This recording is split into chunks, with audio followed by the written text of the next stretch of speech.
বিশ্বজুড়ে বিনিয়োগকারীদের নজর এখন স্বর্ণের দিকে। চলতি সপ্তাহে প্রতি আউন্স স্বর্ণের দাম প্রথমবারের মতো $4,000 অতিক্রম করেছে। বছরের শুরু থেকে মূল্য বৃদ্ধি হয়েছে 53%, যা 1979 সালের পর সর্বোচ্চ। বিশেষজ্ঞরা বলছেন, স্বর্ণ সাধারণত অনিশ্চয়তা, মুদ্রাস্ফীতি বা অর্থনৈতিক ঝুঁকির সময় নিরাপদ আশ্রয় হিসেবে কাজ করে। তবে এবার স্বর্ণ, শেয়ার বাজার ও ক্রিপ্টো একসঙ্গে বাড়ছে, যা বিনিয়োগের নতুন সমীকরণ তৈরি করছে।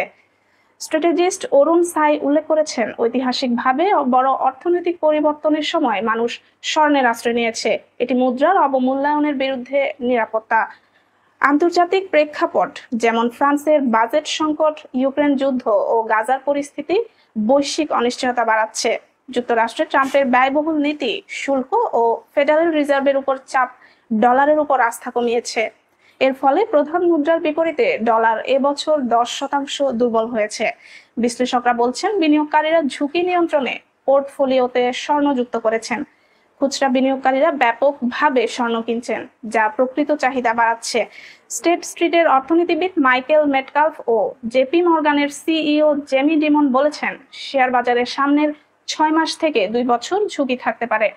সে আশঙ্কায় বিনিয়োগকারীরা নিরাপদ আশ্রয় হিসেবে স্বর্ণকে বেছে নিচ্ছেন।